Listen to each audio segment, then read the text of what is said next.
Waalaikumsalam warahmatullahi wabarakatuh. Alhamdulillah rabbil alamin. Wa bihi nasta'in wa ala umuri dunya waddin. Allahumma salli wa sallim wa barik ala sayyidina wa maulana Muhammadin wa ala alihi wa ashabihi ajma'in, amma ba'd. Rabbi shrah li sadri wa yassir li amri wahlul 'uqdatam min lisani yafqahu qawli. Allahumma inna nas'aluka 'ilman nafi'an wa fahman wasi'an wa rizqan wasi'an halalan thayyiban wa 'amalan mutaqabbalan. Apa kabar semuanya? Alhamdulillah, sehat Ustaz. Baik, Ustaz. Ini pertemuan terakhir ini kita hari ini. Kemungkinan juga pertemuan terakhir dengan saya di Khadimus Sunnah, karena kemungkinan semester depan saya nggak ngajar kelas antum lagi. Di semester 2, semester 3, semester 4 saya nggak ngajar. Dulu ngajar. Dulu ada kaidah fikih dan juga ada usul fikih 2. Tapi sekarang enggak, cuma di kelas ini aja. Baik, kita akan mengkhatamkan kitab hari ini. Boleh buka di bab mu'arabah. Bab mu'arabah.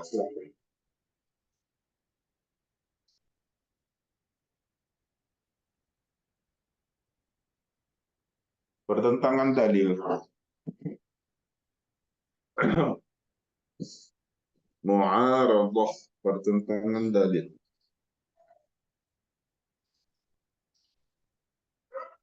Ini enggak sulit. Kalau kita udah belajar takhsis pertentangan dalil ini gampang.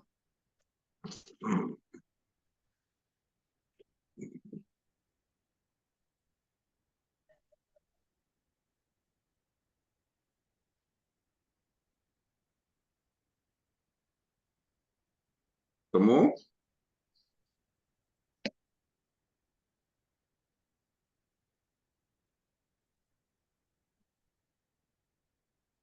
Baik. Zaki, gimana Zaki? Udah ketemu pertentangan dalil mu'arabah? Faslun fit ta'arudi.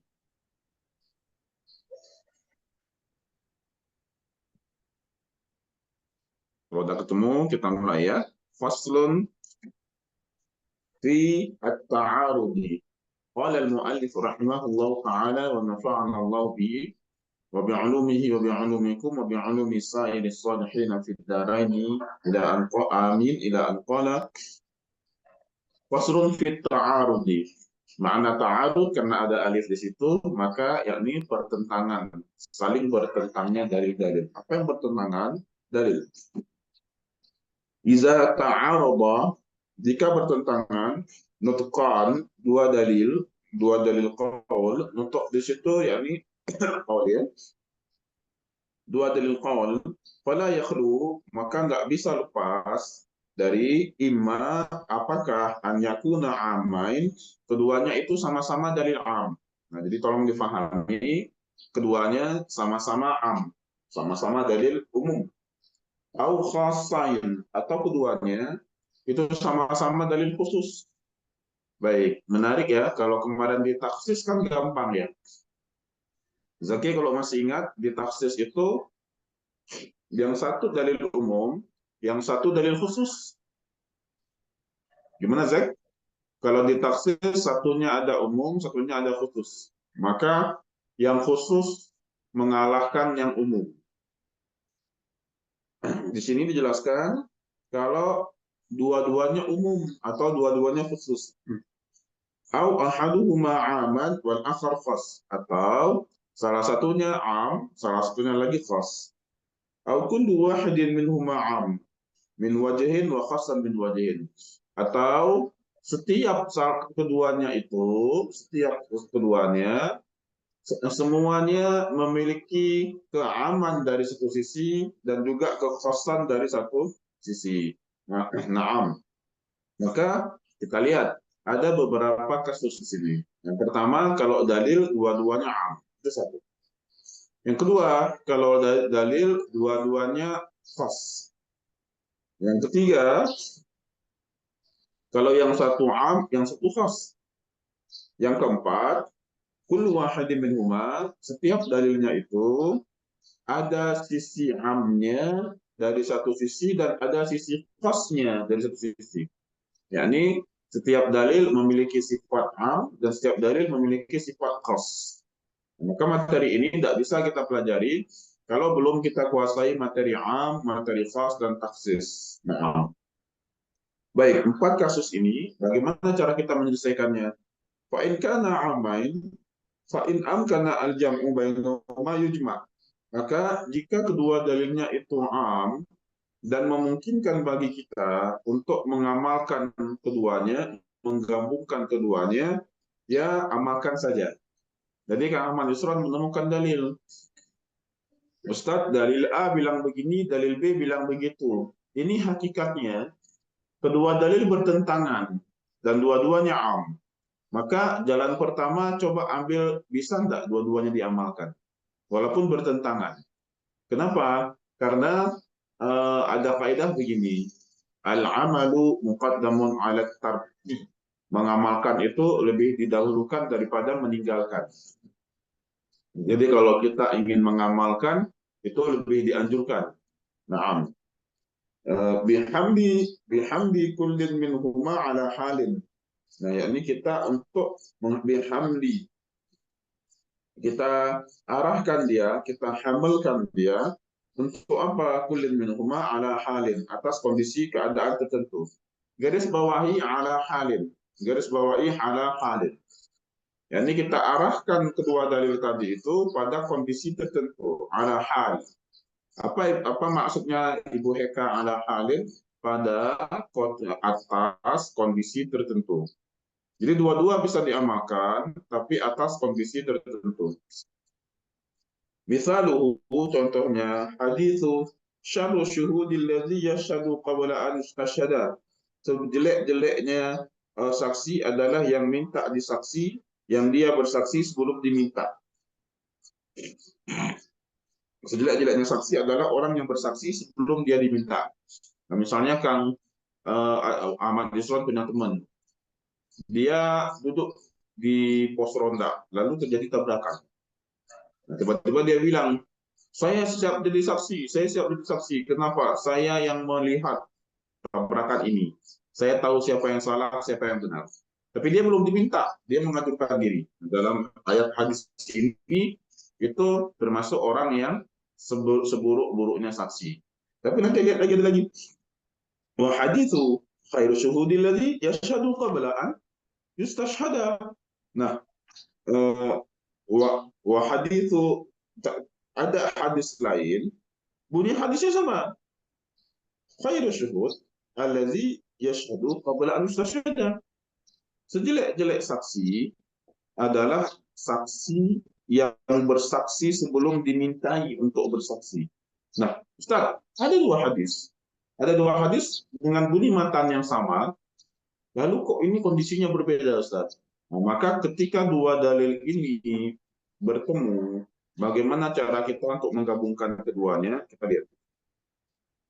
Fahumila, maka diarahkan al-awwal, yang pertama itu ala ma idza kana man lahu as-syahadah aliman biha. Yang pertama itu kita arahkan jika si pemberi saksi itu mana tadi? Ma ala ma idza kana man lahu syahadah aliman biha.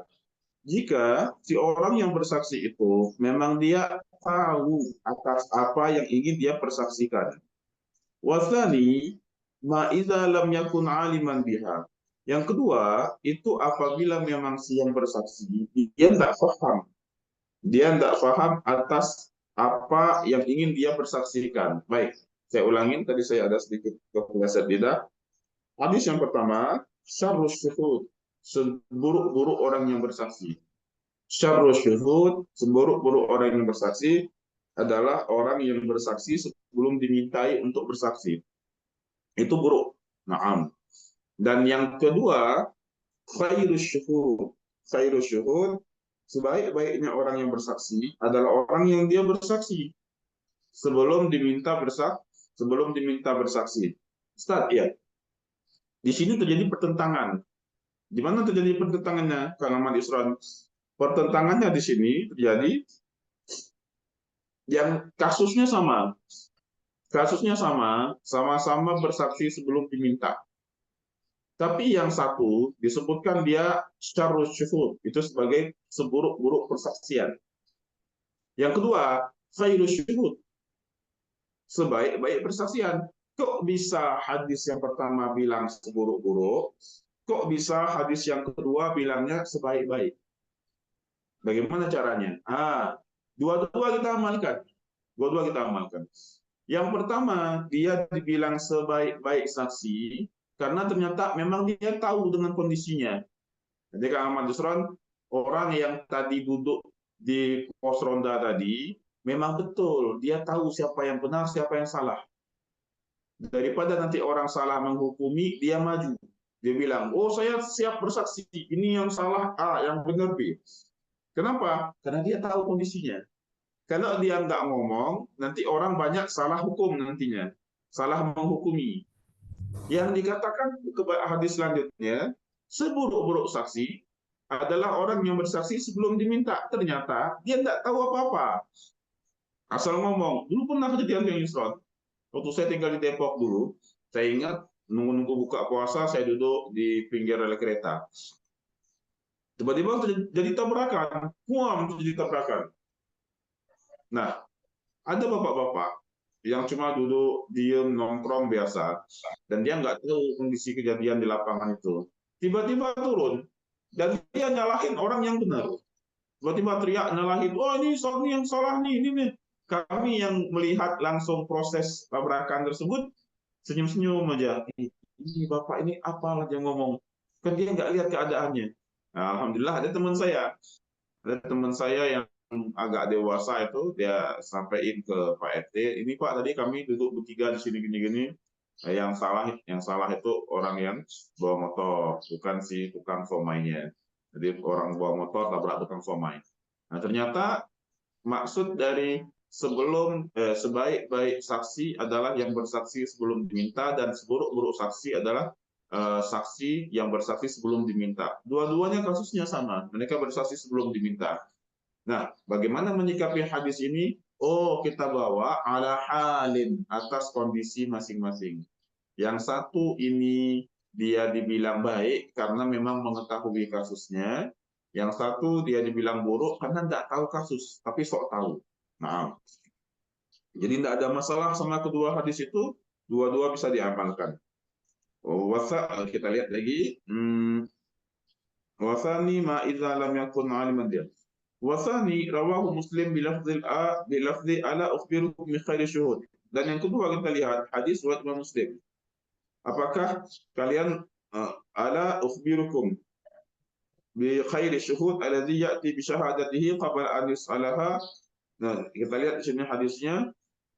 Apakah aku belum mengabarkan kepada kalian, kata Rasulullah SAW, sebaik-baik saksi, yaitu siapa? Ya'ti bi syahadatihi qabla an yus'alaha. Dia datang dengan persaksiannya sebelum diminta. Kenapa dia bersaksi, Kang Yusron? Karena dia paling tahu dan dia ingin menyelamatkan orang yang bersalah. Nah, lihat dua hadis dengan kasus yang sama, tapi satunya itu baik, satunya buruk. Satunya menjelaskan baik, orang yang baik sekali persaksian yang dia bersaksi sebelum dimintai persaksiannya. Yang kedua, buruk sekali persaksian yang dia itu bersaksi sebelum dimintai persaksiannya. Oh, ternyata ada kondisi masing-masing. Misal, Ibu Heka, ada tetangga ibu, dia bilang ke temannya, kamu tahu nggak, suami aku itu orang baik. Besok dia bilang, suami aku itu orang tidak baik. Nanti dia bilang lagi, suami aku itu orang yang dermawan ke aku, orang yang kasih ringan tangan untuk masalah keuangan ke aku. Besok dia bilang, suami aku itu orang pelit. Lah, gimana? Satu kondisi dia bilang A, satu kondisi dia bilang B. Oh, ternyata itu semuanya benar. Semuanya benar. Karena terkadang kondisi suaminya pelit, terkadang kondisi suaminya jutek, terkadang kondisi suaminya itu dermawan. Nah, itu maksudnya. Jadi tidak ada yang salah, cuma disesuaikan dengan kondisi masing-masing. Wal awal muttafaqun ala ma'nahu fi hadithi khairukum qarni thumma allazi yalunahum ila qawli thumma yakuna ba'dahum qaumun yashruna qabla an yastashhadun.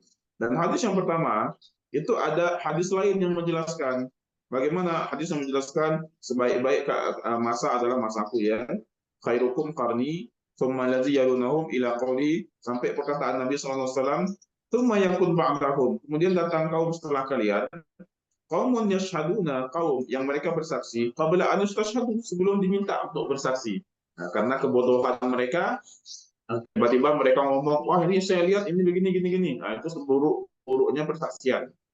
Udah nggak tahu kasus, tiba-tiba ngomong. Nah, berarti dua dalil ini, dua hadis ini bisa untuk dikompromikan, bisa untuk diamalkan keduanya. Baik yang mengatakan sebaik-baik persaksian dan juga seburuk-buruk persaksian. Fa'in lam yumkin al-jam'u bainahuma. Nah, sekarang kondisinya tidak mungkin digabungkan. Kalau tadi kan yang Yusron dua-dua dalilnya bisa diamalkan, disesuaikan dengan kondisinya. Hadis yang menjelaskan sebaik-baik persaksian, ini maksudnya memang dia tahu banget dengan kasus. Yang kedua, hadis yang menjelaskan seburuk-buruk persaksian, itu menunjukkan dia tidak tahu kasus. Dan kedua-duanya itu benar. Nah, benar dalam hal baik dan buruknya. Yang buruk itu karena tidak tahu, yang baik karena dia tahu. Sekarang tidak mungkin untuk digabungkan. Hadis A, hadis B bertentangan. Dan itu tidak bisa diamalkan kedua-duanya. Nah, bagaimana? Fa'in lam yumkin al-jam'u bainahuma tawaqaf. Maka tawaquf dulu, ditangguhkan dulu iman. In lam yu'lam at-tarikh, jika tidak diketahui penanggalannya. Ustaz, apa maksud penanggalan? Begini. Kang Yusron, memakai cincin emas bagi laki-laki itu boleh tak?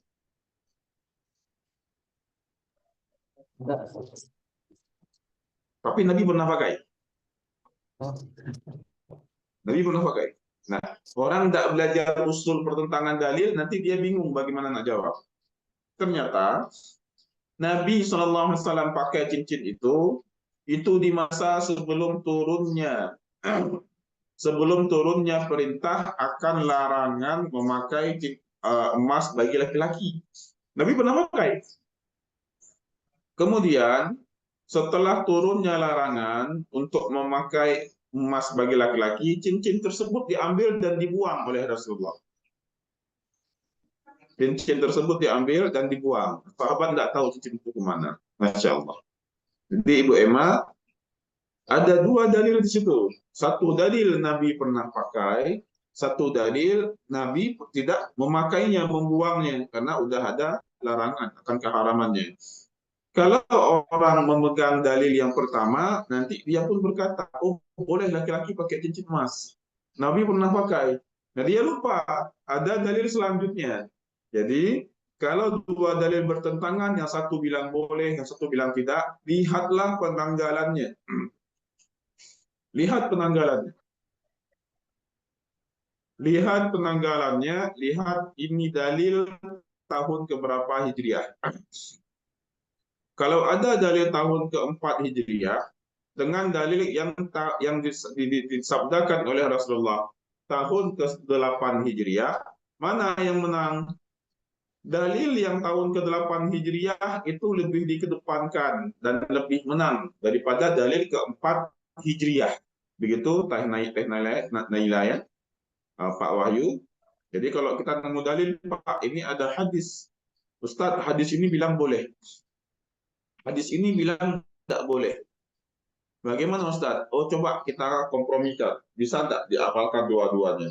Oh, tidak bisa juga Ustadz. Tidak bisa dikompromikan ini. Coba lihat penanggalannya. Yang hadis A itu tahun berapa Hijriah, hadis B tahun berapa Hijriah. Oh, Ustaz, hadis A itu tahun ke-8 Hijriah. Hadis B tahun ke-5 Hijriah. 5 sama 8, ambil yang paling akhir. Ambil yang 8 Hijriah. Maka dalil yang B, dalil yang A itu mengalahkan dalil yang B. Kenapa? Karena dalil yang A itu dilihat asbabul wurudnya, disabdakan oleh Rasulullah pada tahun ke-8 Hijriah. Dalil B tahun ke-5 Hijriah. Maka dalil B kalah. Itu maksud at-tarikh. Nah, yang kedua bagaimana jadinya dengan lihat penanggalannya, ya. Baik. Ai ila an yadhhara murajjih.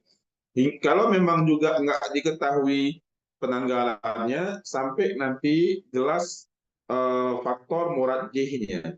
Murajjihnya itu untuk melihat mana yang paling diunggulkan.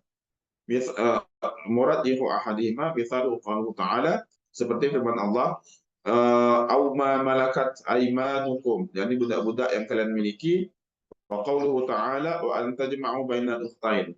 Nah, tidak boleh juga ternyata kalau kita punya budak, kita pengen nikahin, kita pengen tinggal bersama mereka, ternyata budaknya adik kakak, itu nggak boleh digabungkan, nggak boleh dipoligami. Wa an tajma'u bainal ukhtain.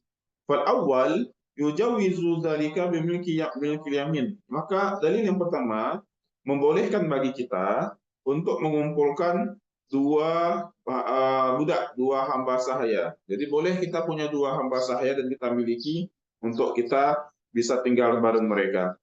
Wasani yuharimu dzalika. Dan yang kedua diharamkan, tidak boleh mempoligami budak. Farud jiha at-tahrim li'annahu akhwat. Maka diambillah murajjihnya itu, tarjihnya ternyata hukumnya haram karena lebih kehati-hatian. Disebabkan budak kalau dia adik kakak nggak boleh bagi kita untuk mempoligaminya. Fa in ulima at-tarikh nusiha al-mutaqaddim bil mutaakhir. Maka kalau diketahui penanggalannya, dinasakhlah dalil yang dahulu dengan dalil yang akhir. Nah, seperti tadi kita jelaskan, mana dalil hadis di ke-8 Hijriah, kita ingin lihat apakah dalil lain itu di tahun sebelumnya. Oh, dalil lain itu ternyata di tahun ke-3 Hijriah, Ustaz. Nah, maka yang ke-3 Hijriah itu dinasakh hukumnya, dikalahkan oleh dalil ke-8 Hijriah. Kama fi ayatai iddah, seperti dua ayat masalah iddah, wa ayatai al-musabarah, dan dua ayat dalam masalah musabarah. Waqad taqaddamat al-arba'u, dan sudah dijelaskan sebelumnya yang 4 ini di bab sebelumnya. Baik, kita lihat kesimpulannya. Kalau bertentangan dua dalil, jika kedua-duanya am, kedua-duanya khas, atau yang salah satunya am, salah satunya khas, atau setiap dalil tersebut memiliki sifat khas, memiliki sifat am dari salah satu sisi. Cara untuk menyelesaikannya, yang pertama, jangan dikalahkan, jangan dibenturkan, tapi diamalkan kedua-duanya. Nah, seperti tadi seorang istri bilang, suamiku itu orangnya baik. Kemudian dia bilang, suamiku itu orangnya tidak baik. Dua-duanya betul itu. Karena ke dalam satu kondisi suaminya baik, kondisi yang lain suaminya suka cemberut gitu ya. Baik. Yang kedua, lihat penanggalannya. Lihat penanggalan, dalil yang terakhir disabdakan oleh Rasulullah itu lebih menang. Ustaz, ini dalil ini tahun ke-9 Hijriah. Ini lebih menang dibandingkan dengan dalil-dalil di tahun ke-3, 4, 5, 6, 7 Hijriah. Ustaz, iya, ini ada dua dalil bertentangan dan kami tidak mengetahui penanggalannya. Tidak tahu ini tahun keberapa Hijriah, yang ini keberapa Hijriah. Bagaimana cara untuk menanganinya? Nah, nanti ada penjelasan. Kita dengan tarjih, kita ambil sisi murajjih. Lanjut. Wa kadzalika in kana khassain, dan demikian juga kalau dalilnya itu adalah dua-duanya dalil khas. Ai fa in amkana al-jam'u bainahuma, maka kalau memang kita bisa menggabungkan keduanya, cuma digabungkan keduanya, dua-duanya diamalkan maksudnya. Tidak ada yang ditinggalkan. Kama fi hadithi annahu sallallahu alaihi wasallam tawadda'a wa ghassala rijlaihi wa hadza masyhur. Seperti Nabi sallallahu alaihi wasallam wudu dan membasuh kedua kaki beliau, dan ini masyhur fi sahihain wa ghairihima. Wa hadithi annahu tawadda'a wa rasyama ala qadamihi. Dan hadis Nabi berwudu, Nabi hanya memercikkan saja. Ini menarik, Nabi hanya memercikkan saja. Nah, dan ini hadisnya khusus karena menjelaskan akan perkara khusus dalam wudu. Menjelaskan perkara khusus dalam wudu. Yang pertama Nabi membasuh, yang kedua Nabi tidak basuh, Pak Wahyu. Kita ulangi, yang pertama Ibu Emma, Nabi membasuh kedua kaki beliau, yang kedua Nabi tidak basuh. Nabi cuma memercikkan saja. Lalu bagaimana? Kita bisa amalkan tak hadis ini? Bisa, kita bisa amalkan, tapi dengan penjelasan juga. Ternyata wahuma finna alain, dan kedua kaki Nabi itu memakai sandal ya. Rawahu An-Nasa'i wa Baihaqi wa ghairuhuma. Fajumya bainahuma, maka digabungkan dua-duanya itu boleh diamalkan. Kenapa? Bi anna rasya, lihat tadi diamalkan dalam kondisi tertentu ya, dalam hal tertentu. Karena Nabi memercikkan air tadi fi halit tajdid, bukan untuk wudhu baru. Tapi Nabi udah punya wudhu, namun ingin tajdid, ingin membasuh lagi. Jadi Bu Emma, Nasrullah nggak batal wudhunya, Ibu Heka. Yang Nabi memercikkan saja, itu tidak batal wudhu Nabi. Maka Nabi mercikkan saja untuk dapat basahnya saja. Jadi bukan batal kan Yusron. Kalau batal tidak boleh. Batal itu Nabi mengajarkan kepada kita untuk wudhu ulang. Tapi Nabi tidak batal. Misal saya dari maghrib dan isya, nunggu untuk sholat isya. Wudhu saya tidak batal. Maka ketika sholat, biar saya segar, saya ambil air, saya basuh wajah, saya basuh gini. Cuma gini doang. Anak saya tanya, Abi wudhunya kok aneh banget. Kok cuma basahin pinggirnya doang? Saya bilang, ini Abi wudhu untuk cari basah aja. Bukan wudhu untuk sempurna seperti awal. Kenapa? Karena Abi nggak batal wudhu. Abi nggak batal. Ternyata Rasulullah nggak batal wudhu. Sehingga kedua-dua dalil ini bisa diamalkan. Kama fi ba'di turuq in hadza wudhu'u man lam yuhdis. Ini untuk orang yang belum berhadas. Ya, ini wudhu hanya untuk cari basah aja walaupun tidak sempurna. Kenapa? Karena memang masih punya wudhu. Baik. Itu dalil am tadi dijelaskan, dalil khusus juga dijelaskan ya, bagaimana menggabungkan keduanya. Fa in lam yumkin al-jam'u bainahuma wa lam yu'lam at-tarif. Maka kalau memang tidak diketahui juga tidak bisa digabungkan keduanya dan tidak bisa juga untuk diketahui penanggalannya, yutawaqqaf, cukup ditangguhkan dulu. Fihima. Ila zuhuri murajjih, sampai jelaslah faktor murajjihnya ya hadihima. Misaluhu, contohnya, ma ja'a annahu sallallahu alaihi wasallam su'ila amma yahillu lirajuli min imra'atihi wa hiya haidun. Misal, ini yang udah nikah, Zaki mana nih? Belum nongol, si Zaki belum buka video. Zak, ini hadis ketika istri dalam keadaan haid, Zaki. Nah, antum tidak paham, pura-pura paham aja dulu, Zak. Ini Nabi ditanyakan oleh sahabat, ya, amma atas apa-apa yahillu yang halal lirrajul untuk laki-laki, jangan baca lirijil, lirrajul min imra'atihi, dari istrinya, wahya haidun, dan istrinya itu haid. Jadi Zaki, perempuan yang haid bagian mana saja yang halal bagi suaminya? Ditanya ke Rasulullah SAW. Fagala, maka dalam sebuah hadis Nabi menjawab, ma fauqal izar, apa-apa yang di atas sarung, pinggang ke atas Zaki, itu halal bagi suaminya. Ma fauqal izar rawahu Abu Dawud wa jaa annahu qala, dan ada hadis lain, isna'u kulla syai'in illa nikah ay al-waqa'a, buatlah apapun yang kalian inginkan kecuali berhubungan suami istri, yakni al-waqa' di sini. Waqa' faham ya Zaki apa ya? Berhubungan suami istri. Al-waqa' yakni ad-dukhul Zaki. Rawahu Muslim. Wa min jumlatihi al-waqa'u fi ma fawqa al-izar fata'arada fi. Maka kalau kita lihat secara kesimpulannya di sini, al-waqa'a fi ma fawqa al-izar, seorang suami tadi dia bersenang-senang dengan istrinya dengan apa-apa yang di atas sarungnya atau di atas pinggang tadi. Fata'arada, terjadi pertentangan dalilnya. Di satu hadis Nabi bilang yang halal bagi kamu kalau istri kamu haid itu cuma dari pinggang ke atas. Di satu hadis lain, berarti Zaki kalau hadis yang pertama saja, boleh tidak suami pegang betis istrinya Zaki ketika haid?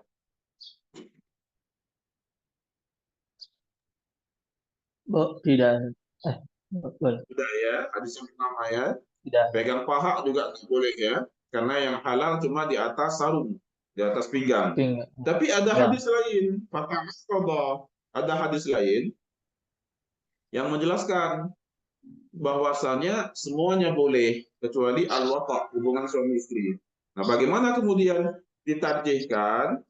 Farajjaha ba'dhum at-tahrim. Maka sebagian ulama mengunggulkan akan keharaman ihtiyatan wa ba'dhum an-hil.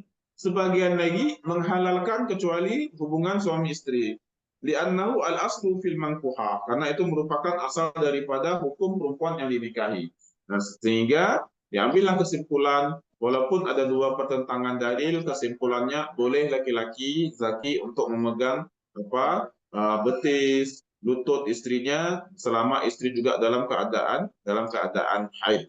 Kenapa? Karena yang tidak boleh itu melakukan hubungan suami istri. Wa illam, ini kasus untuk untuk ditarjih namanya. Dilihat dua dalil bertentangan dengan cara untuk dijamu dua-dua diamalkan tidak boleh. Tidak bisa. Dengan cara untuk dilihat penanggalan tidak bisa juga. Nah, maka ditarjih seperti ini. Wa in ulima at-tarikh, tapi kalau memang diketahui penanggalannya, nusikha al-mutaqaddim, dalil yang lebih dulu turun, yang lebih dulu disabdakan Nabi, itu dinasahkan bil mutaakhir. Ini sudah jelas tadi ya, dengan dalil yang terakhir. Kama taqaddama fi hadis ziaratul qubur. Sebagaimana hadis ziarah kubur. Jadi kalau ada orang bilang, Kang Ahmad Isron, ziarah kubur itu tidak boleh, memang ada dalilnya. Ziarah kubur tidak boleh, memang ada dalilnya. Nabi melarang. Tapi kemudian datang lagi penjelasan dari Nabi. Nabi membolehkan. Nah, ini kan pertentangan, yang satu di tahun sebelumnya, yang satu lagi di tahun-tahun setelahnya. Mana yang menang? Tahun-tahun akhir menang. Dalil-dalil yang turun kemudian, nah itu menang. Nah, maka hukum ziarah kubur itu boleh. Kenapa? Karena setelah dilihat penanggalan dalilnya, ada dua penanggalan, yang satu tahun sekian, satu lagi tahun sekian, yang paling akhir itu yang menang. Ternyata yang paling akhir Nabi membolehkan. Wa in kana ahaduma aman wal akhar khasan, dan jika dalilnya itu salah satunya am, salah satunya lagi khas, fa yukhasul am bil khas, maka dikhususkan yang am dengan yang khas. Ini sudah pernah kita pelajari di taksis. Dalil am ketemu dalil khas, maka dalil khas lalu menang, mengalahkan dalil am. Taksis hadis sahihain, sebagaimana pentaksisan dua hadis muslimin, fima sagadis sama'u an asyur bi hadithima. Pada apa-apa tanaman yang diairi dengan air hujan itu 10%-nya zakat. Jadi zaki mau tanam apapun, kalau misalnya airnya dari air hujan itu 10% zakat. Tapi ada dalil lain, laisa fi ma duna khamsati ausuk sedekah. Kalau memang tidak mencapai 5 kali hasil panennya 5 ausak, itu tidak dapat. Dalil yang pertama menjelaskan tidak nunggu 5 wasak. Kalau memang kena air hujan, itu harus keluar zakat 1/10. Dalil yang kedua menjelaskan keluar zakat kalau sampai 5 wasak. Mau kena air hujan, mau nggak kena air hujan, tunggu dulu sampai 5 wasak sekali hasil panen. Jadi dalil yang kedua, zaki mengalahkan dalil yang pertama. Bagaimana mengalahkannya? Mengalahkan dalam hasil panennya. Sampai 5 wasak baru keluar zakat. Ustadz, ini tapi kena air hujan, nggak peduli. Mau kena air hujan, mau nggak, tapi ada dalil sebelumnya. Nah, inilah Kang Ahmad Isron termasuk penyebab ributnya masyarakat awam dalam masalah dalil, karena mereka nggak paham am dan khas. Mereka bilang, ini Nabi pernah buat, ini Nabi juga bilang. Kalau memang dia tidak sampai 5 wasak, mau kena air hujan, tidak kena air hujan, itu tidak boleh, tidak wajib zakat. Tapi ada dalil, Nabi bilang kalau kena air hujan, diairi dengan air hujan, itu 10/10 zakatnya. Nah, kita bilang ke dia, ada dalil lain lagi. Dalil bukan satu. Maka pertentangan dalil-dalil akan mendewasakan kita. Dalil yang am itu akan kalah dengan dalil yang khas. Kita lanjutkan. Wa in kana kullu wahidin minhuma aman min wajhin wa khassan min wajhin, dan jika dalil itu salah satunya memiliki sifat am dan juga memiliki sifat khas ya dari satu sisi, fayukhassu umumun kulli wahidin minhuma bi khususil akhar. Setiap dalil yang khas itu mengalahkan dalil yang khas. Kita lihat kalau setiap dalil memiliki sisi am, memiliki sisi khas. Lalu bagaimana cara menyelesaikannya? Semua sisi amnya dikalahkan oleh sisi khas. Kita lihat. Bi an yumkina dzalika mithaluhu, contohnya jika memang memungkinkan. Contohnya hadis dari Abi Daud wa ghairuhu, idza balagal ma'u qullatain. jika air itu mencapai 2 qullah, fa innahu la yanjus, maka tidak akan menjadi najis. Ma'a hadis Ibnu Majah. Kita lihat hadis juga Ibnu Majah wa ghairi. Al-ma'u la yunajjisuhu syai'un illa ma ghalaba ala rihi wa ta'mihi wa lawnihi. Air itu tidak akan menjadi najis dia ya oleh segala apapun jika tidak berubah bau, rih, wa ta'mi, rasa dan juga warna. Fal awal, kita lihat maka dalil yang pertama, khassun bil qullatain. Dalil itu dikhususkan dengan sisi 2 qullah. Amun fil mutaghayyir, memiliki sisi am dalam bab perubahan. Lihat dalil yang pertama. Ini menarik. Dalil yang pertama memiliki sisi am, memiliki sisi khas. Sisi am dalam perubahan, sisi khas dalam hal airnya ini terjadi hanya dalam kasus 2 qullah. Nah. Wasani, dalil yang kedua, khas, dalilnya itu khas dalam bab perubahan, mutaghayyir. Am fil qullatain, tapi bersifat am dalam 2 qullah. Maka 2 dalil, setiap dalil memiliki am, memiliki khas. Ini capek, tapi mudah.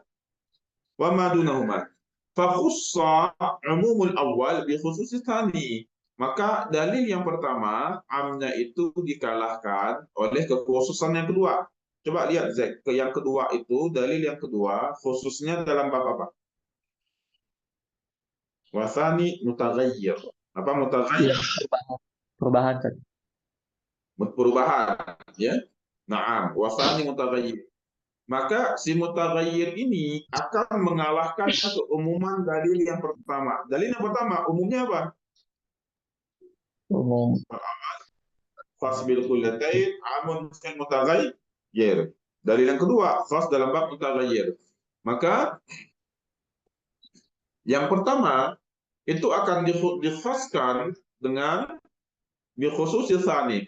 Mau dalil airnya itu 2 qullah, airnya bagaimanapun nanti jenisnya, selama terjadi perubahan dan dia itu tidak sampai 2 qullah ya. Selama terjadi perubahan, airnya tidak sampai 2 qullah, nanti air itu akan menjadi najis jika dimasuki oleh najis. Air 2 qullah, air tidak sampai 2 qullah, kalau misalnya ada tikus jatuh berenang, mati tikusnya, terjadi perubahan bau, nah, anak tikus kan kalau mati jadi bangkai, Zek. Najis. Bangkai itu najis. Terjadi perubahan bau, airnya tidak sampai 2 qullah, maka menjadi najis. Itu maksudnya. Sebentar.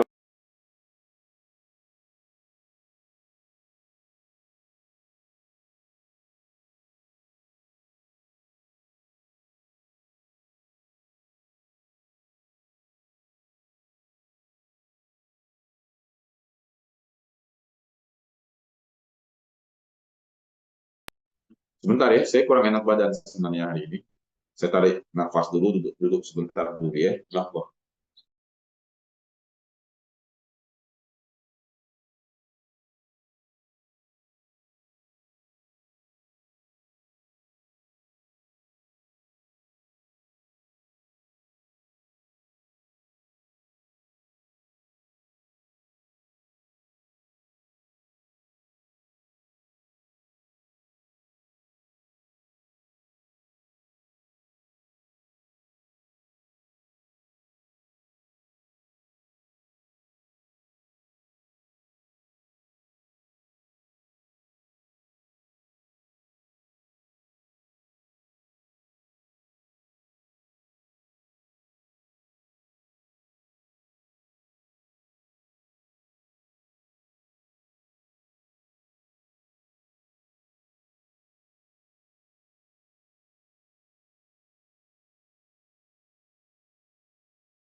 Baik, kita lanjut. Nah, tadi agak sedikit mual saya.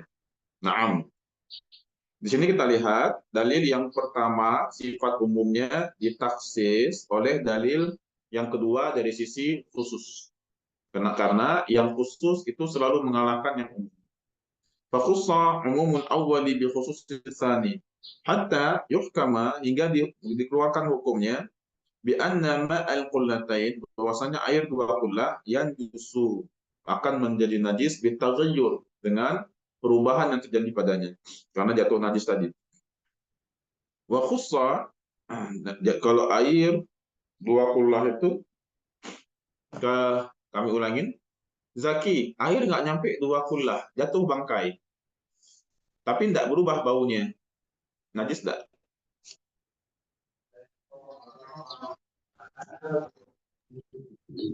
Eh, najis Ustaz. Air tidak sampai dua qullah, najis jatuh, anak-anak tikus jatuh, tapi tidak berubah baunya, najis tidak? Najis Ustaz. Najis. Tapi tidak berubah loh, Jack. Baunya tidak berubah, rasanya tidak berubah. Kok najis? Karena tadi Ustaz yang dalil pertama Ustaz, yang hadis pertama Ustaz. Kok bisa najis, Jack? Karena Jawabnya berdasarkan begini. Ustaz ya. Jawabnya begini, Zack. Karena Ustadz, airnya itu tidak sampai dua qullah. Karena Kang Ahmad Busron, airnya tidak sampai dua qullah. Air kalau tidak sampai dua qullah, selama najis jatuh padanya, mau tidak berubah rasa, tidak berubah warna, maka dia berubah jadi najis. Kenapa, Zack? Karena tidak sampai dua qullah. qullah. Walaupun tidak berubah rasa. Walaupun nggak berubah rasa, nggak berubah warna, nggak berubah bau. Tapi kalau air sampai dua qullah, kami ulangi lagi, kalau air sampai dua qullah, jatuh najis. Airnya jadi najis nggak, Zek? Kalau sampai berubah rasa, bau, baru sampai jadi najis Ustaz. Bagus. Maka di sini dijelaskan, keumuman dalil pertama itu sampai dua qullah. Kekhususan dalil kedua, perubahan. Maka dalil yang kedua itu bisa mentaksis dalil yang pertama jika terjadinya perubahan, baik rasa atau warna atau bau. Naam, karena dalil yang pertama itu airnya sampai dua qullah. Jadi harus terjadi perubahan dulu, Zek, ya. Hatta yuhkama bi anna ma'al qullatayn yanjus bitaghayyur wa khussa umumu tsani bi khusus awal. Dan dalil umum yang kedua itu dikhususkan dengan dalil yang pertama. Hatta yuhkama bi anna ma'adun al-qullatain yanjus. Hingga dihukumi air yang kurang dari dua qullah itu najis. Wa in lam yataghayyar, walaupun tidak berubah. Kenapa? Karena tidak sampai dua qullah. Maka begitulah contoh kasus, masing-masing dalil punya sifat am, masing-masing dalil punya sifat khas. Caranya, dua dalil coba dipertemukan, khusus yang pertama mengalahkan umum yang kedua, khusus yang kedua mengalahkan umum yang pertama, silam jadinya. Fa'in lam yumkin taksis, maka jika tidak memungkinkan untuk ditaksis, umumi kulli bi khususil akhar, ihtija ila tarjih. Kalau memang nggak bisa ditaksis juga, maka butuh apa? Tarjih. Butuh tarjih di sini. Bainahuma fima ta'arada fi, pada apa-apa yang terjadi pertentangan pada keduanya. Misaluhu haditsul Bukhari, sebagaimana hadis dari riwayat Imam Bukhari, man baddala dinah faqtuluh. Barang siapa yang murtad, mengganti agamanya, maka bunuhlah dia. Wa haditsus sahihain annahu sallallahu alaihi wasallam naha an qatlin nisa, Nabi melarang kita untuk membunuh kaum wanita. Fal awal amun fir rajul, maka dalil yang pertama itu umum untuk laki-laki. Laki-laki yang murtad maka dibunuh. Wan nisa'i khassun bi ahli riddah, dan perempuan di sini khusus untuk orang-orang yang murtad. Wa tsani khassun fil nisa, dan yang kedua khusus pada perempuan, amun fil harbiyat, dan umum untuk yang kafir harbi wal murtadat. Fata'arada fil murtadah hal tuqtalu am la wal rajih annahu tuqtal. Maka dipertentangkan di sini antara wanita murtad tadi, murtadah ya, murtadah pakai tambah murtad, perempuan murtad. Nah, ternyata yang rajihnya, pendapat rajihnya itu tetap dihukumi dibunuh. Nah, kesimpulannya, setiap dalil kalau ada sisi khas, sisi am, yang am itu selalu kalah dengan yang khas. Yang khas selalu menang. Kalau dalil bertentangan dan kedua-duanya memiliki sisi khas, memiliki sisi am, lalu bagaimana ditaksis dengan cara silang? Silang itu dalil satu, dalil dua, sisi khas dalil satu mengalahkan sisi am dalil dua. Sisi khas dalil dua mengalahkan sisi am dalil satu. Seperti kasus atau ayat tadi. Nah, kita ambil kesimpulan dua dalil bertentangan. Kalau memang bisa digabung aja pada kondisi tertentu. Yakni kedua-duanya diamalkan pada kondisi tertentu. Walaupun bertentangan. Yang kedua, lihat penanggalan. Lihat penanggalannya, kapan dalil ini asbabul wurudnya, tahun keberapa Hijriah. Maka dalil yang terakhir asbabul wurudnya, yang ke-9 Hijriah, Zaki itu mengalahkan yang tahun-tahun sebelumnya. Itu yang kedua. Yang ketiga, ditaksis. Ditaksis, dalil khas mengalahkan dalil am. Yang keempatnya, dengan cara ditarjih. Ditarjih. Baik, itu 4 cara untuk menyelesaikan dalil-dalil bertentangan. Boleh kita lanjut sekarang? Ini ijma udah kan lagi kan? Akhbar juga udah, kabar juga udah pernah kita bahas dulu kabar. Akhbar udah kita bahas, sempat ada hadis mursal juga, hadis mutawatir, hadis ahad di situ, qiyas juga udah. Nah, kenapa Ustadz, kenapa kok ngajarnya lompat-lompat? Karena Ustadz menyesuaikan dengan urutan di kitab besar, dengan urutan kitab besar. Kalau pertentangan ini dalam kitab besar itu ada di bab kelima biasanya.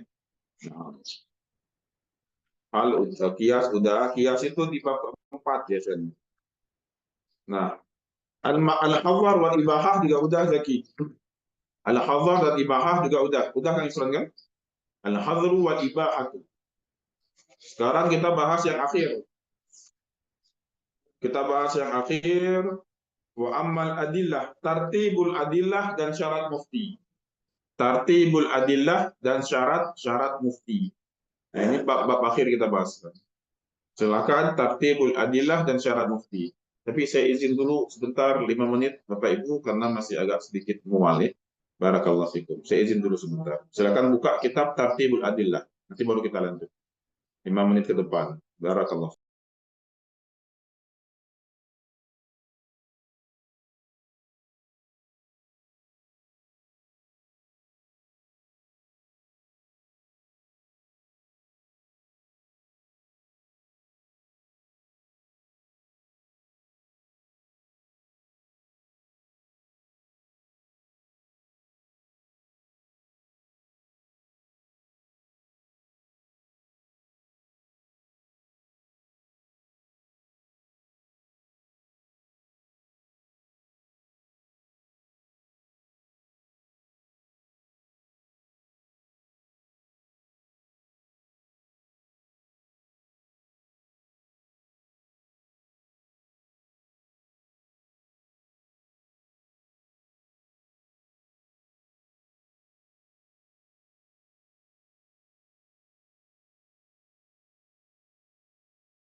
Barang sehat saya, Kang Teguh, Kang Yusron. Malam kemarin itu kurang tidur ya. Kurang tidur malam Kamis itu ya. Kamis kemarin mau tidur ternyata ada beberapa agenda, ada tamu, jadi nggak bisa tidur. Ada beberapa agenda, ada tamu, padahal malamnya saya cuma tidur sebentar. Ada kegiatan, ada apa? Ada santri yang mau pulang. Kemarin kurang istirahat juga. Ternyata agendanya penuh kemarin. Nah, semalam cepat saya tidur, setengah 10 apa? Biasa tidur jam 11, setengah 12. Semalam itu setengah 10 saya udah tidur. Kaget tadi bangun pas jam 4, bangun, loh, kayaknya agak kurang enak di badan. Baik, Nastamir ya, pelan-pelan. Tartibul adillah.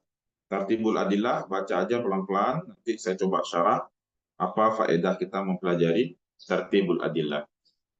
Tujuan dari mempelajari tartibul adillah, kita paham dalilnya mana-mana saja yang kita dahulukan. Ketika ketemu dalil, mana aja nih, mana dulu yang kita dahulukan untuk mengeluarkan suatu hukum. Itu faedah mempelajari tartibul adillah. Kami ulangi, kita paham dalilnya mana yang kita dahulukan untuk mengeluarkan suatu hukum. Kalau dalilnya bertentangan, itu mudah. Dengan cara penyelesaian tadi, digabung, dua-dua diamalkan, atau ditaksis, atau dengan penanggalan, atau dengan tarjih. Ya. Nah, sekarang Ustadz, dalilnya nggak usah kita bikin bertentangan dulu. Kenapa? Karena urutannya itu udah jelas. Urutannya itu ketahuan, Ustadz. Nah, berarti ini aja kita ambil, Ustadz Ahmad. Insya Allah. Boleh, Kang Yusron, silakan baca Tartibul Adillah. Alhamdulillah. Baik, Ustaz. Tartibul adillat. Wa ammal adillatu fayuqaddamul jaliyyu minha 'alal khafiyyi. Baik, yang pertama katanya dahulukanlah dalil yang jali, yang jelas, dibandingkan dalil yang samar-samar. Jadi kalau kita ketemu dua dalil, Ustadz saya nak keluarkan hukum. Dalil ini itu dalilnya jelas, dalil ini samar. Nah, jangan ambil dalil yang samar, ambil dalil yang jelas untuk mengeluarkan hukum. Lanjut. Wa dzalika kadz-dzahiri wal mu'awwali.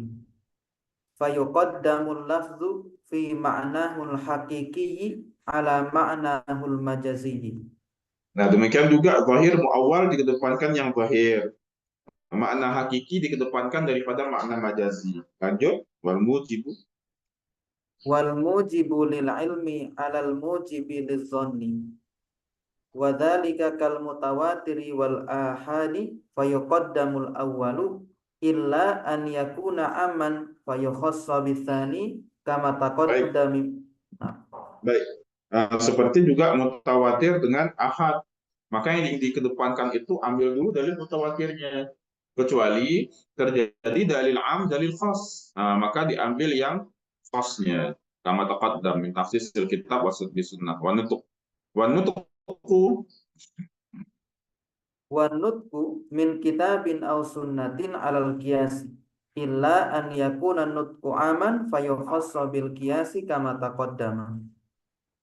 Demikian juga dalam nutuk ya. Dalam nutuk itu alal qiyas kita ambil yang ininya, yang kitab dulu, baru kemudian yang sunnah. Kecuali terjadinya proses taksis di situ. Nah, wal qiyas. Wal qiyasul jali alal khafi wa dzalika ka qiyasil illati ala qiyasis syabah. Saya ulangi, wan nutuk. Nutuk di sini bukan didahulukan kitab dari sunnah, bukan. Maksudnya, kalau ada dalil dari Al-Quran, dari As-Sunnah, dan juga dari qiyas, mana yang didahulukan? Dahulukan dulu dari Al-Quran dan As-Sunnah, baru kemudian ambil yang qiyas. Jangan ambil yang qiyas, karena yang nutuk itu lebih didahulukan daripada dalil yang qiyas. Naam, kecuali dalil nutuk. Apa dalil nutuk lagi? Dalil qaul. Imma qaulullah wa qaulu Rasulillah SAW. Kalau memang kedua dalil itu sifatnya am, yang qiyasnya khas, baru ambil yang qiyas. Kalau enggak, jangan. Dahulukan yang qaulullah, qaulur Rasulullah dibandingkan dengan yang qiyas. Wal qiyasul jali, Wal qiyasul jali alal khafi wa dzalika ka qiyasil illati ala qiyasis syabah. kalau ada di qiyasnya itu jali yang jelas dibandingkan yang khafi yang samar-samar, seperti qiyasnya ada qiyas illah dengan qiyas sabah. Ambil qiyas illah. Qiyas illah lebih mudah untuk mengeluarkan hukumnya. Nah, fa in wujida, Fa in wujida fin nutqi min kitabin aw sunnatin ma yughayyirul asla ay al-adam al-asliya alladhi yu'abbaru an istishabihi bi istishabil hali fawadihun annahu yu'malu bin nutqi. ini bab istishabul hal. Sepertinya dari semua bab ini yang tidak kita bahas. Semua bab dalam kitab ini sudah kita bahas, kecuali istishabul hal. Ini saya kelewatan untuk semester ini, tidak saya bahas. Istishabul hal adalah kita mengembalikan kepada asalnya. Maka di sini dikatakan kalau ada dalil dari nutuk, dari Al-Quran, dari As-Sunnah yang bisa dia merubah asal, yang awalnya kita dibolehkan untuk membuat sesuatu tiba-tiba dilarang dalam syariat. Nah, maka tentunya kita ambil yang dilarang oleh syariat tadi. Itu maksudnya. Wa illa Ay wa in lam yujad zalika fayustashabul halu ay al adamul asliyu ay yu'malu bihi. yu'malu bih. Na'am. Ini tartibul adillah, urutan dalil. Faedahnya, ketika kita ingin mengeluarkan hukum, ambil dalilnya, yang dalil tersebut lebih jelas, lebih bisa dikedepankan dibandingkan dengan dalil yang lain. Kita ambil dalil yang memang bisa untuk kita kedepankan. Ustaz, ada dalil yang majazi, yang hakiki. Ambil yang hakiki. Ustaz, ada dalil yang zahir muawwal, kedepankan yang zahir. Ustaz, ada dalil 3 nih Ustaz, dari Al-Quran, dari As-Sunnah, dari Qiyas. Tinggalkan yang Qiyas. Ambil dari Al-Quran dan As-Sunnah untuk mengeluarkan hukum. Sekarang sampai kita ke definisi ilmu usul fikih yang ketiga. Ilmu usul fikih itu sempat kita bahas definisinya kurang lebih 3. Satu, memahami dalil-dalil global. Yang kedua, kita paham bagaimana mengaplikasikannya untuk mengeluarkan hukum, terutama ketika dalilnya bertentangan. Nah, sudah selesai kita bahas dalil bertentangan dengan tafsis, dengan kita coba jam'u, dengan penanggalan juga. Yang ketiga definisinya, yakni kita mengetahui syarat-syarat mufti dan mustafti. Nah, ini kita masuk syarat mujtahidnya. Boleh silakan kan? Yusran dibaca wa min syartil mufti. Nah, wa min syartil mufti wa huwal mujtahidu an yakuna aliman bil fiqhi aslan wa far'an khilafan wa madhaban. Jadi dia harus paham itu secara usul, secara cabang, secara pertentangan, khilaf-khilafnya, dan juga secara madhabnya. Oh, panjang ini. Lanjut. Ai bi masailil fiqhi wa qawaidihi wa furu'ihi wa bima fiha minal khilafi liyadhhaba ila qawlin minhu wa la yukhalifuhu bi an yuhdisa qawlan akhara li istilzami ittifaqi man qablahu bi adami dhahabin ilahi ala nafihi. Ya, kita harus betul-betul menguasai faedahnya, cabangnya, dan juga khilaf-khilafnya. Untuk apa? Agar pendapat kita dia zaba ila qaulin minhu, agar kita betul-betul bisa mengikut pendapat para ulama tadi. Wala yukhalifu, jangan sampai kita menentang. Jangan sampai kita menentang perkataan mereka, qaulan akhar, listilzam ittifaqi man qablahu. Agar kita betul-betul beristilzam, lurus kita, enggak belok-belok. Istilzam kita mengikuti pendapat para ulama sebelumnya. Naam, wa an yakuna Kamilal alati fil istihadi arifan bima yahtaju ilaihi fil istinbatil ahkami min nahwi wal lughati wa ma'rifatir rijali ar-rawina lil. Naam.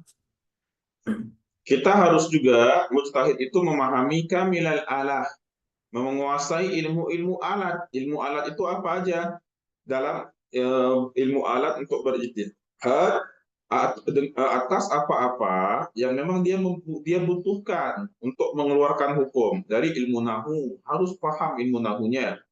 ilmu lughahnya. Nah, ini yang kita pelajari dalam ilmu hadis, ma'rifatul rijal ar-rawin. Jadi harus menguasai juga ilmu rijalnya itu.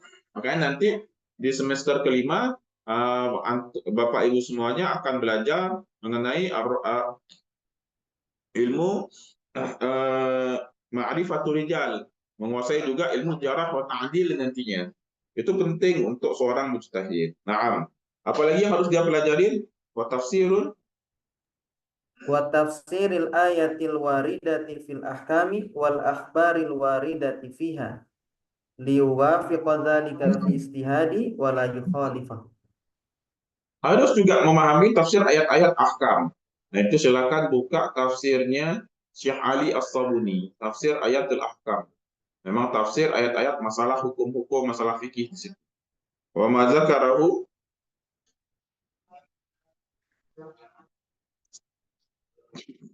lanjut. Nah, wa an yakuna kamilal adillati fil istihadi arifan wa ma dzakarahu min qawlihi arifun ila Ma'rifan ilah. Nah, arifa ila akhirih min jumlati adillatil ijtihadi wa minha ma'rifatu bi ma'anil alfazi wa ghawamidihi minan nasfi wal khususi wal umumi wal itlaqi wa takyidi wa ghairi zalik. nah, kita pahami juga di situ dijelaskan dari perkataan muallif arifan sampai menjum aladil aladil ijtihad minha ma'rifatuhu bi qawadil usul, mengetahui kaidah usul. Naam. Kemudian setelah dijelaskan syarat-syarat mufti, dijelaskan juga syarat-syarat orang yang minta fatwa. Lanjutkan. Nah, wa min syartil mustafti an yakuna min ahli taklidi fa yuqallidal muftiya fil futya. Syaratnya itu dia harus memang orang yang minta taklid, orang yang bertaklid dia. Naam. Dan dia harus mengikuti muftinya. Kalau dia tidak seorang ahli taklid, maka dia mengeluarkan fatwa. Naam. Fa illam yakun Fa in lam yakuni syakhsu min ahli taklidi bi an kana min ahli istihadi falaysa lahu an yastaftiya kama qala wa laysa lil alimi ay al mujtahid an yuqallida litamakkunihi min al ijtihadi. Jadi kalau memang kita belum mampu berijtihad, maka haruslah kita itu untuk ngikut fatwa para ulama mazhab. Kalau kita udah jadi mujtahid, baru kita berfatwa. Tidak islah ikut lagi, tidak apa-apa. Karena orang yang udah sampai ke dalam taraf mujtahid, dia tidak boleh untuk mengikuti pendapat yang lain. Nah, maka lihat kondisi kita.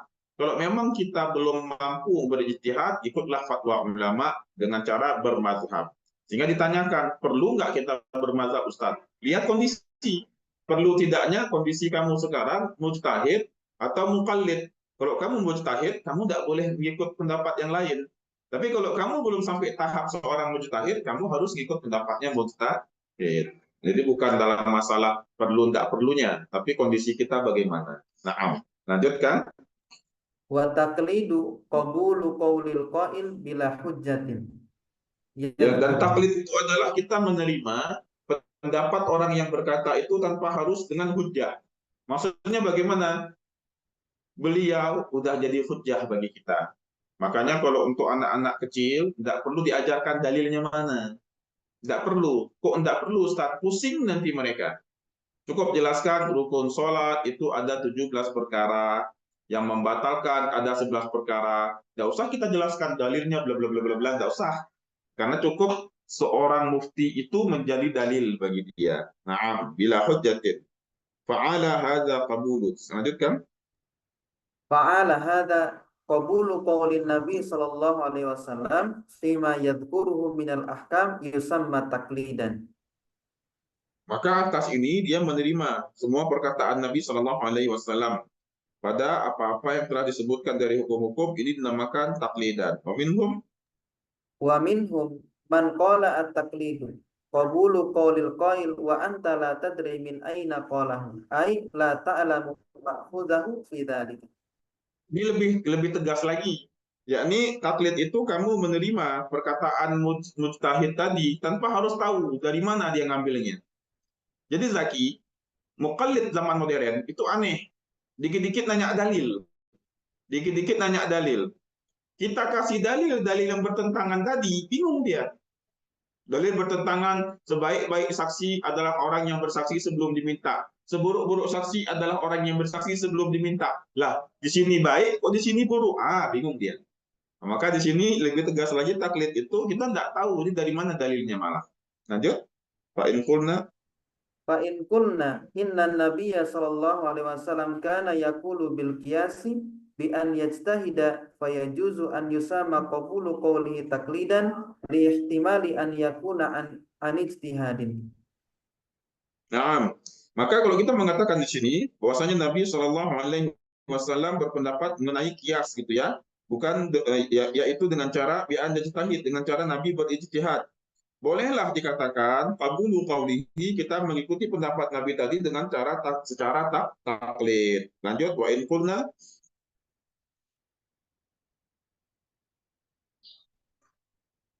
qulna innahu la yajtahidu. Oh, di kitab saya habis. Oh, udah habis. Tidak Wa ada. in qulna innahu la yajtahidu wa inna ma yaqulu an wahyin wa ma yantiqu anil hawa. Dan kalau kita mengatakan bahwa Nabi tidak berijtihad, nah ini sesuai dengan dalil ya. Nabi tidak berijtihad karena apa-apa yang Nabi wahyukan itu merupakan dari wahyu semuanya. Wa ma yantiqu anil hawa in huwa illa wahyu yuha. Fala yusamma qabuluhu qawlihi taqlidan listinadihi ila wahyi. Maka nggak boleh dikatakan kita mengikuti pendapat Nabi itu secara taklid. Kenapa? Karena apa-apa yang keluar dari Nabi itu merupakan wahyu. Ini hanya sedikit pandangan dari pensyarah. Naam. Wa ba'du, sekarang kita masuk ke dalam bab ijtihad. Tadi taklid dijelaskan. Taklid itu yakni kita menerima perkataan mujtahid tanpa harus mengetahui dari mana dalilnya. Karena beliaulah menjadi dalil bagi kita. Baik. Lalu mujtahid itu, ijtihad itu bagaimana Ustaz? Apa yang dinamakan dengan ijtihad? Lanjutkan. Wa amal ijtihadu. Nah, wa ammal ijtihadu fahuwa badlul wus'i fi bulughil gharadi al maqsudi minal ilmi liyahsula lahu.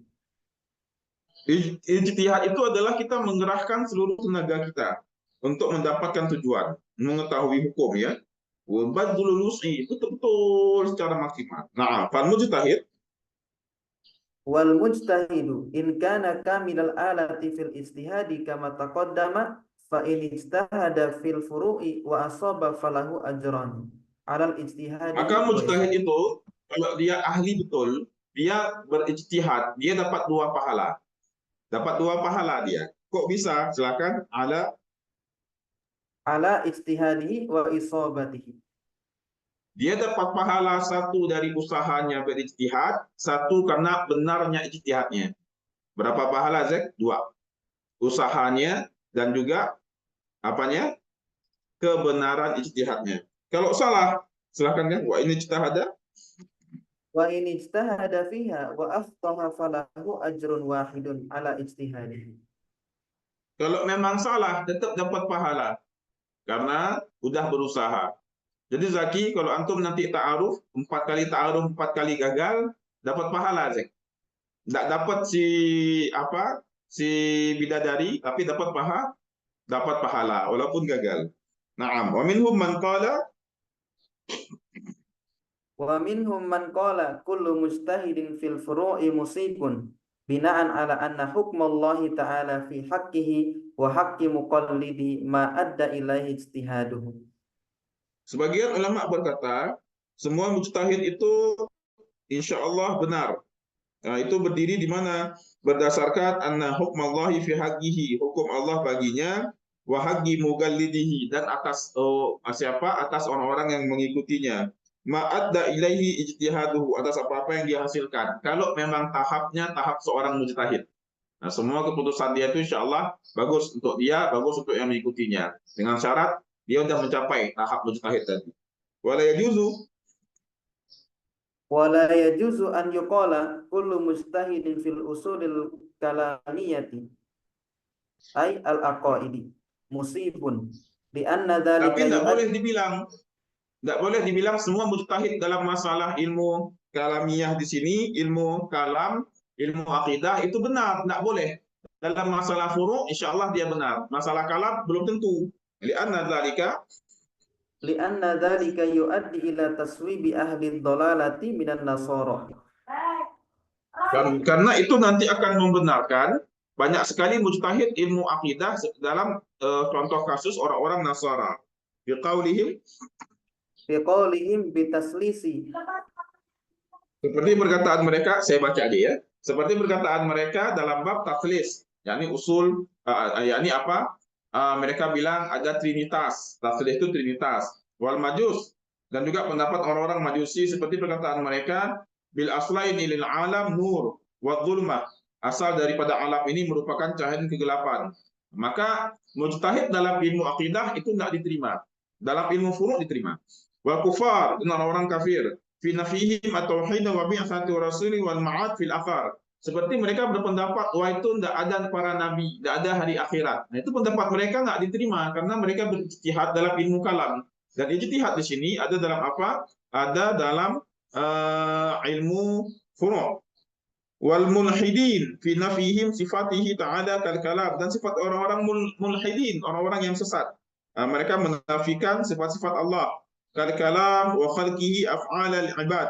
Sebagaimana Allah bersifat al-kalam dan juga Allah menciptakan semua perbuatan para makhluk.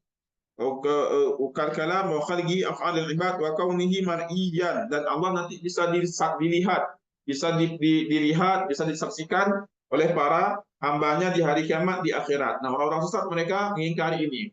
Maka ijtihad itu berlaku dalam ilmu furu', ilmu cabang, ilmu fikih. Adapun dalam ilmu akidah kita sama semuanya.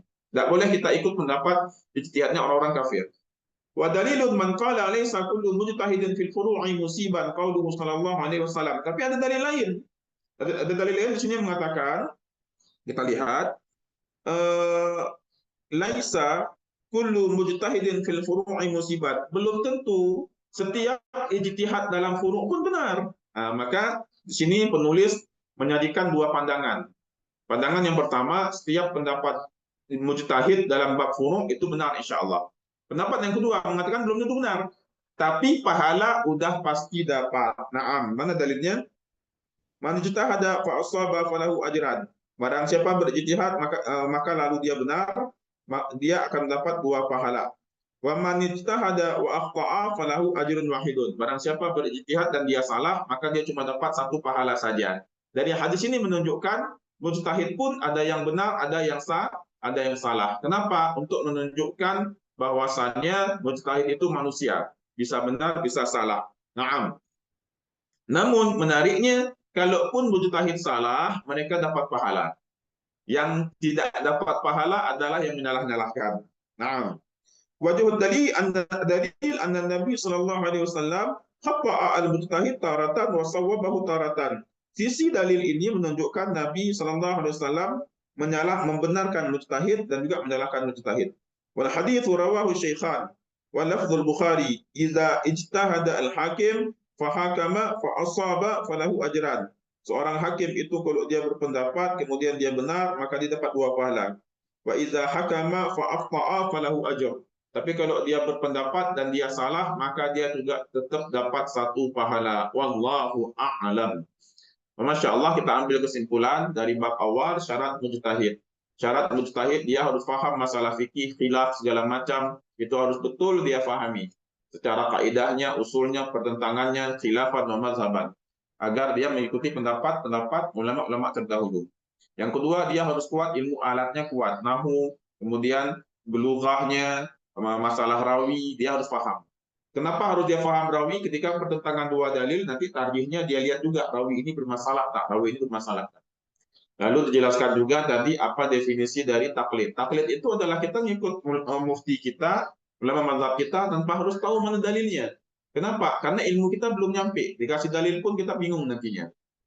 Apa itu ijtihad? Ijtihad itu yakni usaha yang maksimal dari seorang mujtahid, orang yang sudah sampai ke tarafnya. Kalau dia benar, maka dia dapat dua pahala. Satu pahala dia berusaha, dua pahala kebenarannya. Kalaupun dia salah, tetap dapat pahala karena usahanya mau untuk berusaha. Alhamdulillah, kita sudah selesai untuk mempelajari kitab Warakat. Mudah-mudahan menjadi satu amal besar bagi kita dan juga menambah ilmu wawasan kita akan masalah syariat, masalah agama kita. Mudah-mudahan Allah membuka seluruh futuh bagi kita. Amin ya rabbal alamin. Allahumma inna nas'aluka ilman nafi'an wa fahman wasi'an wa rizqan wasi'an halalan thayyiban wa amalan muqabbalan. Subhanakallahumma wa bihamdika asyhadu an la ilaha illa anta astaghfiruka wa atubu ilaik. Assalamualaikum warahmatullahi wabarakatuh. Waalaikumsalam. Syukran jazakallah. Lagi nanti daurah-daurah lainnya. Seingat saya di semester 2, 3, 4 tidak ngajar. Mudah-mudahan ini bukan pertemuan terakhir. Kita bisa ketemu lagi di pertemuan-pertemuan daurah lainnya. Assalamualaikum warahmatullahi wabarakatuh. Waalaikumsalam. Selesai. Maaf minkum Ustaz. Amin.